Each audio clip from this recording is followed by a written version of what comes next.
Little update with the old XT. Been quite a while since I did the original video. A lot happened in that time with the bike. Found a hell of a lot of issues. Been stood for 15 years. God knows what's happened in its previous life, but yeah, been on those forums and yeah, scratching my head plenty. So where we're at now, basically the bike, I got it started just after the previous video, but it was backfiring, flames coming out of the exhaust, all sorts. So like I say, I went on the forums, looked at common problems to try and find out, you know, what sort of problems can cause those symptoms. Varied from air intake leaks, exhaust leaks, everything, electrical problems, etc, etc. Anyway, long story short, here I am probably a year later. Done a lot on the bike that, you know, it's probably not very obvious. Basically took the head and the barrel off, checked the timing, went back to basics with that.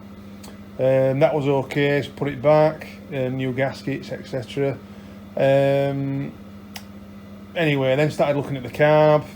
Carb wasn't brilliant, so as you can see, I've gone to the old Raptor 660 carbs.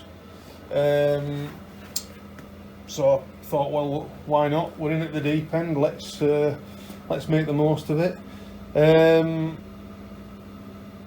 So then started looking at the electrics, put a new coil on, as you can see. Listened to advice on several other things. CDIs on these apparently are binary, so they either work or they don't. There's nothing in between. But I'll show you where we're at right at this moment in time, so I can probably demonstrate the problem, the reason why it's backfiring. So if I just manually kick this over here, I'm going to try and hold this steady so you can see the spark.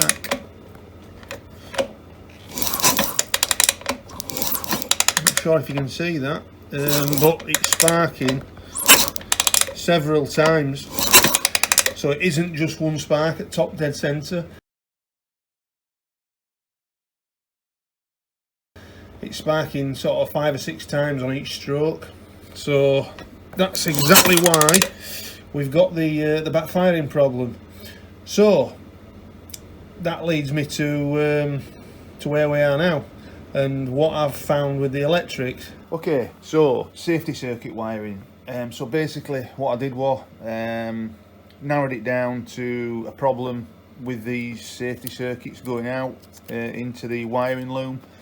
So did away with the 3-pin connectors because I wanted to test each circuit individually and try and narrow down where the problem was. So as you can see, what I did was I've inserted some temporary connections here to simulate the circuits going to ground without using the actual wiring loom. So eventually I narrowed it down to the neutral wire, which appeared to be picking up some interference from the wiring coming up from the magneto, which in turn was obviously telling the CDI to fire more regularly than it should have been. So got that sorted out, shorted the wires out as you can see, and then you'll see in the next little clip that we got the bike running.